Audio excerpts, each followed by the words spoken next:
Welcome to Two Therapists Talking.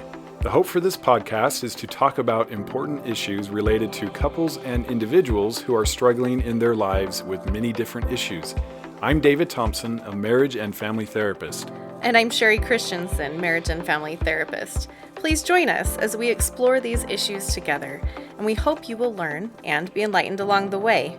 Come find us at twotherapisttalking.com. If you like what you're hearing, please get on and rate us and subscribe to the podcast. Hello and welcome back to Two Therapists Talking. I'm Sherie. And I'm David. And we are continuing our conversation of gaslighting that we were discussing before and did an entire episode. So if you haven't listened to that, definitely go back and listen to that, because that episode really helped to pull apart the differences between gaslighting, which is trying to make someone question their reality in a manipulative way to get something out of it, to keep you in a perspective that helps you not to be able to see what's actually going on, right? And being able to help someone challenge their beliefs, their perspective in a loving way that can help them move forward and progress. Right.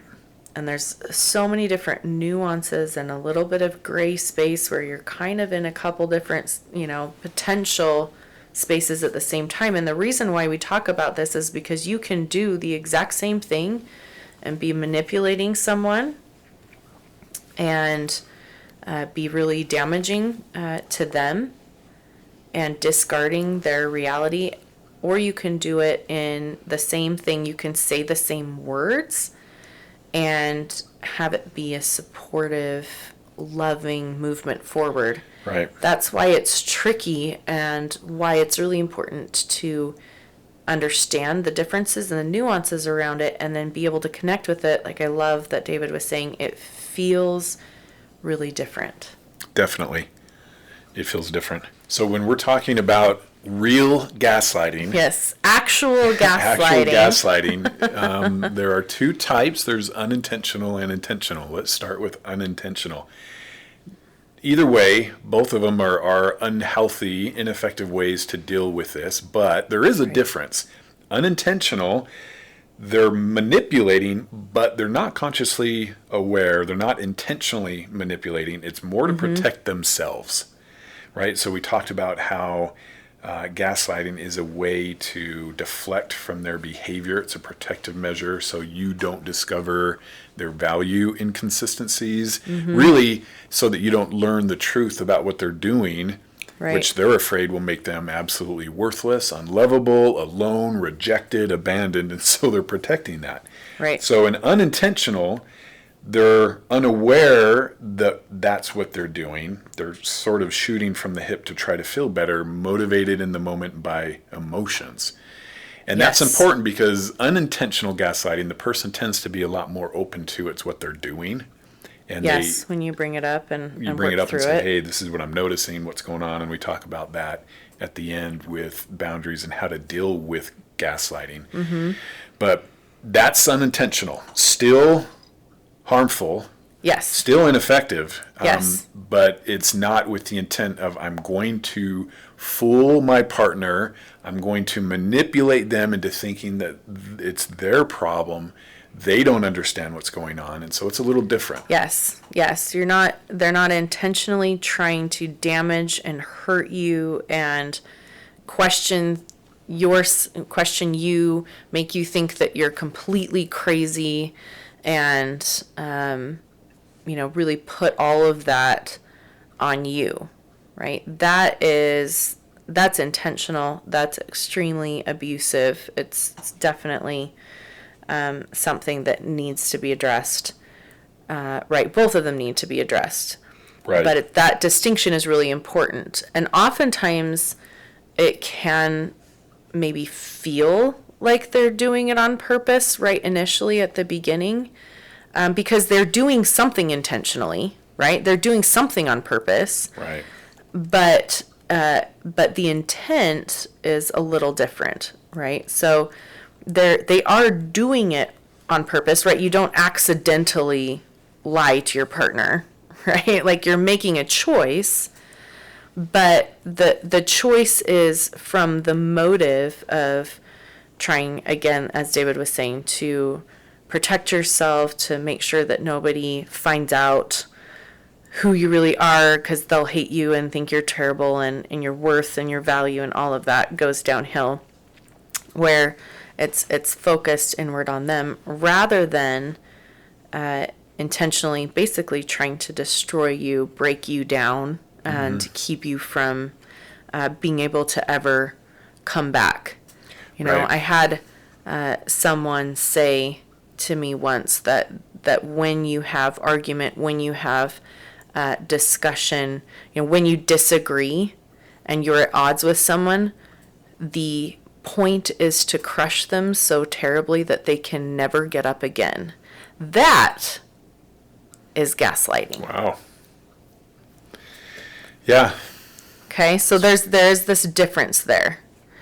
And that's important because the motive determines how a person can shift, right? Just like David's saying, if someone is in that unintentional place and you're able to kind of talk about it, look at what it is, learn about it, and they're honest, open, and willing. Maybe not right at first, right? Because like, oh, this feels uncomfortable. We're changing the dance. We're doing something different now, and that feels uncomfortable. I'd rather go back to the way we were doing it before because that was easier, right? That's different. That initial resistance and maybe defensiveness and whatnot isn't necessarily indicative that they're really are trying to crush you, right?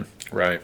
And, you know, the same behaviors will be present in both. Exactly. Often. And this is important to know. Is my partner gaslighting? So at least we know that there's some behaviors that are really common, like repeated lying, denial of evidence, lots of misdirection, contradiction, and then denying that they're contradicting. I mean, so you, again, kind of have a sense of what this is and trust how you feel. But if you get to a certain point and it's been going on long enough, that's precisely one of the biggest issues is you don't trust anymore. And right.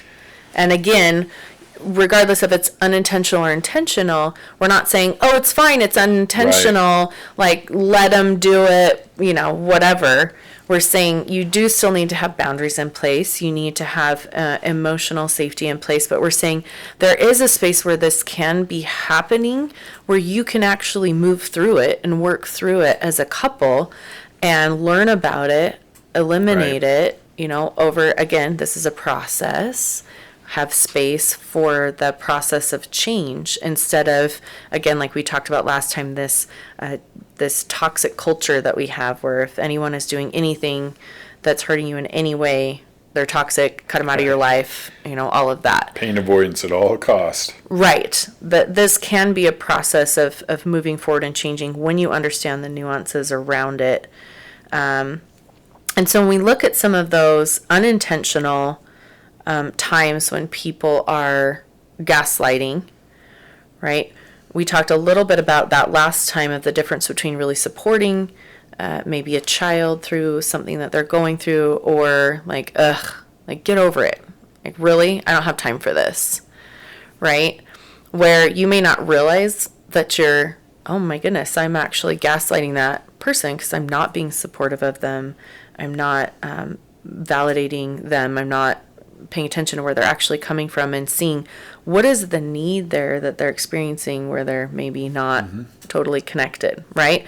So, again, other intentional ways to gaslight really are to do the same behaviors that you'll see in in intentional gaslighting, where they're lying, where they're denying what happened. Oh, I don't know where that video on the computer came from. I've heard it all. It's pretty crazy. Right? Bluetooth speaker that somebody turns on, and he's in the bathroom looking at porn, and the Bluetooth speaker comes on and syncs with his phone, and they hear like a sex scene. Yes. And the wife is like, what is going on here? And he's like, I don't know why that would be on there. You know, it might be picking up the neighbor's Bluetooth, or it might be... Right? It's like, okay, well, this is the one you use, and we know this syncs to your phone. It doesn't sync to the neighbor. Yeah, like, for real, that's what we hear. Yeah. Or something pops up, oh, it must have been one of the kids, or, oh, it must have been a pop-up ad. I have no idea how that would be, you know, playing this video, this porn video right now when, you know, you walk in the room and try to, you know, Google search something, you know, for your church lesson, and all of a sudden this pops. I have no idea how that could have possibly have gotten there. Mm-hmm. You know, just all of these things. That, yes, it's gaslighting. It's saying that what you see that's clearly reality. The Bluetooth is playing the sex thing that's going on in the bathroom, right? I've heard this multiple times, actually. The Bluetooth one? Really? Yeah.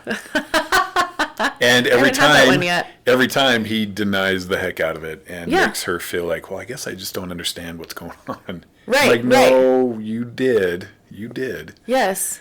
Well, there's this huge chunk of history that's gone on the computer. Yeah. What's going on with that?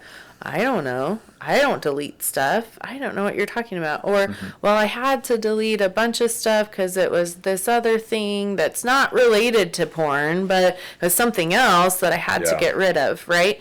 Like, these are all examples of gaslighting. So talk about examples of intentional, which often is referred to as malicious, because that's what it is. There's malicious intent. Malicious intent, and here are some common phrases to put this into perspective. And there's like a lot, but here are some common ones. Things like... Again, I think most, if not all of these phrases that we're going to talk about can also fit into the unintentional space, right? And so, again, the intent behind it, am I scared and trying to protect myself, or am I trying to actually hurt and destroy someone else, right? Right. Those are different. Yep. Right? So again, here's some common phrases that you'll hear with gaslighting. So things like, you're too sensitive, or everything bothers you, making it like you just are kind of unique, and normal people aren't bothered by these things. So right away, it puts you at odds with like a normal, healthy, functioning person. Yes.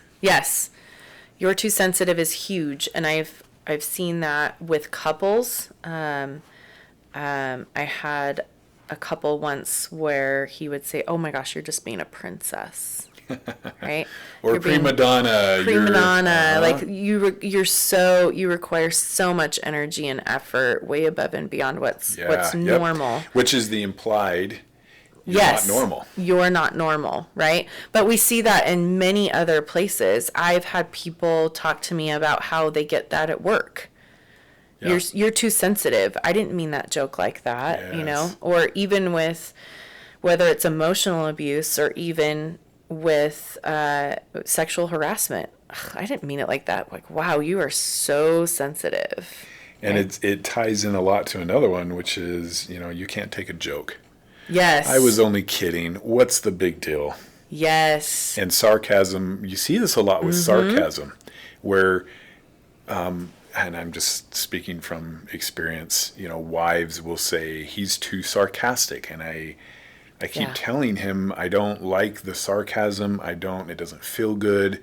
And he just keeps doing it. Yeah. And his excuse is, well, it's not that big a deal. It's just a joke. You are the one who needs to just relax. And there's so many times when something can be so painful that people will just kind of push it off that way. It's just a joke. Oh my gosh. Yep. What's wrong with you? As if that just makes it all go away. But all it's doing is making you the one with the problem. Mm-hmm. You're the one with the problem. It's just a joke. Like it's just a joke should mean that it's perfectly fine, whatever it was. Whatever it was that was said, however damaging it was, it's fine, and you're the one with the problem. Yes, I love that. That's a very, very common one. And another one is, I never said that. I don't remember saying that. I don't remember saying that. I don't recall that. And the tricky part with this one is often it can be true because they're putting this out of their brain, right? Right. They don't want it to be a thing. And so Yes. it's incongruent with who they want to be, who they want to appear to be. And so they conveniently can't recall lots of things that they're saying. But they're convincing enough that you're hearing this going, oh, well, maybe they never did. Why do I think they said this? Yeah. I must be, maybe it was somebody else, and that's the manipulation. Yes, yes. Or another related one again is like, I never did that. I never did that. Yep. I wasn't ever there at that time. I didn't actually, come in the door late. I didn't, whatever. Again, it's this, and often will give people the benefit of the doubt, or say, Right. oh, okay, well, I guess I must have misheard that. I mean, it depends a lot on you just being so open and forgiving. And I mean, this is how it begins to work so well, is you're not really being direct or firm or assertive about what you think, Right. but rather it's like, well, I guess maybe you're right. Did I think misunderstand. and which is really sad, right? Yeah. Because that is a beautiful, awesome part of your personality and characteristics that can then be very easily manipulated and twisted to their advantage. Yes, it really is that how that we talk about, the honest, open, and willing that you may be doing as part of a couple, expecting that the other person is doing that as well. Like, oh, I guess I must have misunderstood or misheard, or like, you just didn't understand what I was saying. This, and that's not something we want to get rid of. Right. Right? You want to be an honest, open, and willing person. And what you're looking for is the pattern over time. Like, are they willing to understand your perspective? Are they willing to come with you? Oh, maybe I did say that and I didn't really mean to, and I'm sorry that was hurtful, right? Like, are they being honest, open, and willing in return? Or are you noticing over time that you're the one that's always, oh, I must have been wrong. Oh, I must have been wrong, right?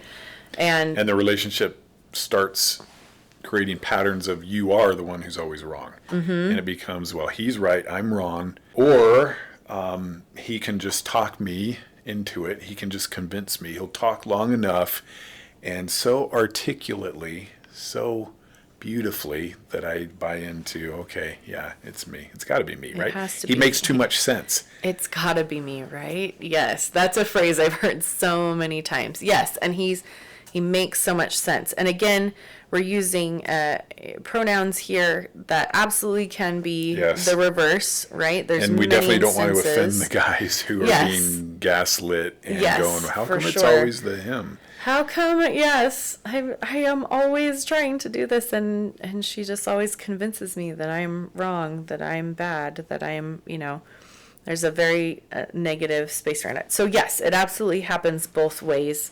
Again, we're often seeing the men coming in for sexual addiction problems, and that's a lot of our specialty, and so we're addressing it from that angle. But please know that this does happen in reverse. So I never said that. I don't remember saying that. You misunderstood me. I never did that. All of those are some of those common phrases. Yep. Another common one is just to say I'm not angry, even though they are. And yeah. You may say, well, you're being angry, you're acting angry, and they deny it, or they'll give you the silent treatment and stonewall and again make it like it's all you when they're the ones in the behavior. And so I'm not angry as they're yelling. That's, kind of goes along. Another common one with that is to hear it's all your fault. Right. Which, even if they're caught doing something that they shouldn't have, they may still use that and explain why it's actually your fault. So one that I hear a lot, I'm sure Sherry's smiling, maybe she's thinking of the same one. We might be. This idea of I'm still struggling looking at porn and masturbating, and it's because Yes. It's because we are thinking we're of the same not one. we're not sexual enough. And Yes, exactly. it's kind of your fault because, every time I initiate, you reject me lots. Now, of course, the context would be something like, he's wanting sex every single day. Right. And so there's going to be times where she doesn't want to. Yeah. And then, or he's not working his problem. He's not programmed. He's not doing anything, or she. he's not listening They're for understanding. not He's not listening. connecting emotionally. Yeah, not doing any of that and lying and all of that. And so then the partner doesn't feel safe engaging in sexual behavior. But if she doesn't, But if, yes, then it's like, oh, well, if you had more sex with me, then Right. I wouldn't have to resort to these things. right. Yes, we were exactly thinking. That's so funny. We're thinking the same thing. We're just We like, hear you it going to say it or I'm going to say it? Yeah. Yes, it's all your fault. And this is really malicious because this leads into some things like saying you're broken or you're emotionally unstable. Which is really crossing a line. I mean, all of this is crossing a line, but this is especially hurtful because it's just a direct attack on your sanity, your ability, your maturity. Right. It's taking you, again, they're taking you away from being a normal human being to there's something wrong with you. You're dysfunctional. You're ridiculous. That's when I've heard a lot. Wow, yeah. You're ridiculous. That's a good one. Yeah. And, they may even say, well, it's not your fault that you're like this because, you have this and you have that. And so it almost sounds like it's giving you some like this, space or leeway. Yeah, it's like this but it's backhanded. It's backhanded. It's like passive aggressive, where it's not your fault that your parents were abusive. And so now you just don't understand and you can't see and you can't. And so it actually is just more manipulation. Right. Yeah. We see this in other spaces too, in, co-parenting spaces too, where, I do a lot of work with divorced couples and, dealing with all of the aftermath and the co-parenting and all of that. And there's a term called parental alienation, right? Where parents are trying to get the kids to hate the other parent, right? And that's a big no-no. The courts don't like that, right? But what we'll see often is this backhanded way of doing it, where it's like, oh, did you have a hard time with that? I know. Your mom is just kind of that way sometimes. She's always struggled with that. Yeah, and let me, help you manage that, or, any number of things where it's this backhanded way to try to alienate the other parent. So again, there's all of these different ways of kind of twisting that, and you're broken, you're a mess, you're crazy, right? I've seen actual times where the addict or the gaslighter has tried to get the spouse committed for being emotionally unstable and telling everyone it's so bad. They just can't seem to keep it together. They'll go around and tell, other people that, like, oh, it's so hard. Can you be supportive of them? Because they won't let me be supportive of them in this way, and they just don't understand. That's actually a common one, and I've actually had lots of people I know come to me and say similar things. Right. Where it's like they're just really struggling. It would mean so much if you would reach out and help them. And really all it's doing is making them the good guy, making the spouse the bad guy, the problem partner. Right. It's a very proactive way of turning everybody against the partner in case, this thing goes south. Yes.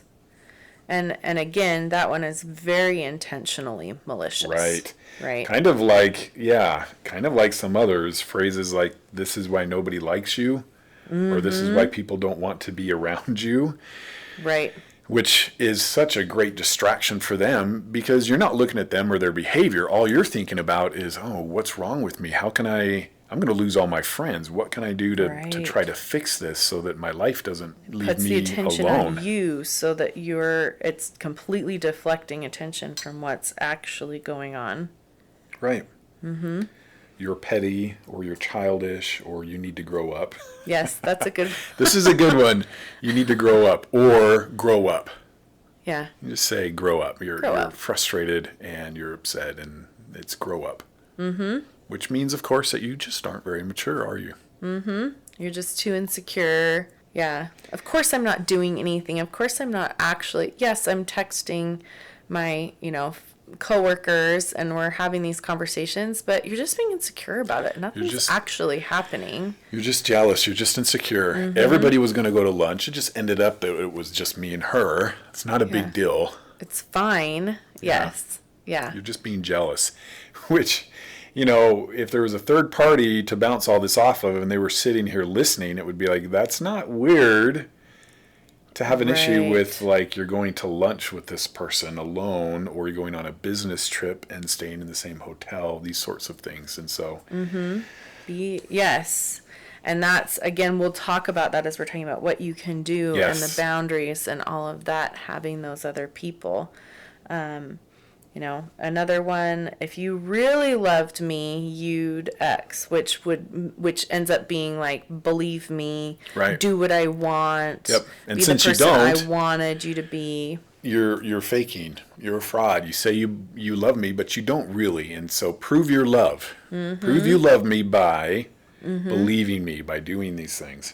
Right. So there's this concept of turning it around, putting it on the other person, blaming them,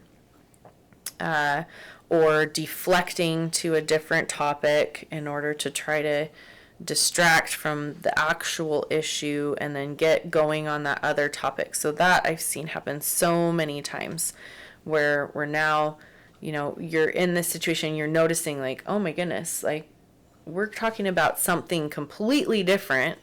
And we're fighting about something completely different than the actual situation.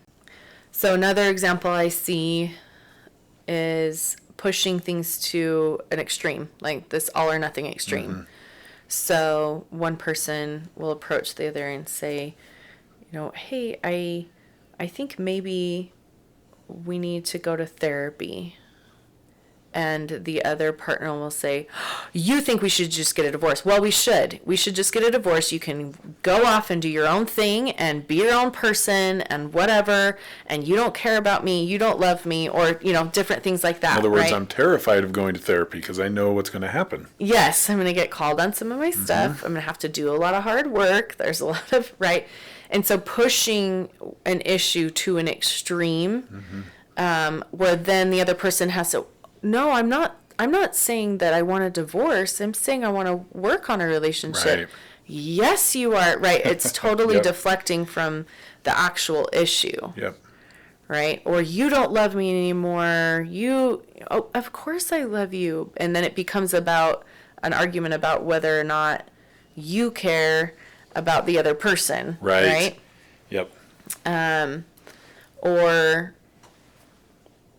Or another example I heard about recently was, again, a co-parenting issue where the other partner was not bringing the kids back when they're supposed to, consistently not bringing the kids back, and on time. And it was like an hour late, 2 hours late, sometimes that they couldn't even be reached. And the other parent is just sitting there not knowing what's going on or if the other person's going to show up, right? So setting an appropriate boundary then and saying, hey, if you continue to do that, that it's become a pattern. And so if you continue to do that, and moving forward, I will take the compensatory time, that 3 hours that you were late or that hour that you were late, out of your parent time. And I'll carefully document that and let you know, but that will be at my discretion. Right. And of course, the other person gets really mad because now, wait a minute, you're going to encroach on my time. And so responded like, I would never agree to that. That's ridiculous. And, I would never agree to that. to which this person again responded very well. We'll talk about the types of responses and how you can respond in our next episode, and how to do this in a very clear way where you pull down right to the issue. But the response back was very clear and concise. Well, I haven't been agreeing to your taking my parent time without asking either, right? And then there was a deflection. Well, if I was taking, or if you were taking them to this really cool activity like I was taking them to today, then I would be fine with not, with them being late. And so again, as you're working through an appropriate, concise response, which wasn't what this person did, but we worked through that, it would be, it's not about the content of the event. It's about the fact that you are not returning them on time and not communicating with me about it. Right. Right? And then again, there was another deflection. Well, at least I fed them dinner, not like how you didn't feed them dinner this other time when you had them, right? And then again, the appropriate response is to not engage with the deflection, but to return to the original issue and address that it's not about that. This is about you not doing what you're required to do, which is return them to me at this time. This is what's legally binding, and you are not following it. Right. Right. So, and another way to handle that is I am keeping track of these things. I have been keeping track of these things, and I will talk to my attorney and go back to court over this issue. Bring that up in court, right? There are several different really good ways of setting a boundary and holding a boundary around this specific issue, but you'll notice that is the pattern with all things, right? There are going to be several really good boundaries that you can then set, which is, fabulous lead into what we're going to talk about next time in order to keep yourself safe as the gaslighting is happening and right. bringing it up and addressing it. Again, depending on whether or not this person is willing to engage with you in an honest, open, and willing way, determine the level of boundary and how you approach it. But again, we want to give you some examples, general and specific, about how gaslighting works and what it looks like and how then you can respond. Yeah, not only how you can respond, but maybe how deep into the rabbit hole you've gone. There right. is a psychoanalyst, Robin Stern, who talks about phases of gaslighting. So we'll get into that a little bit in terms what of to do. The phases of how it affects you as a person that's being consistently gaslit. Yep. And how that, what goes on. So it is actually quite damaging again, and it's something that you definitely want to have boundaries. It's the worst part of betrayal, often. Yes. So we will go into that more in the next podcast. Thanks for joining us. We'll see you then. Thank you for listening to Two Therapists Talking. We look forward to sharing more conversations with you. Connect with us at twotherapisttalking.com or email podcast@twotherapisttalking.com. If you like what you're hearing, please get on and rate us and subscribe to the podcast.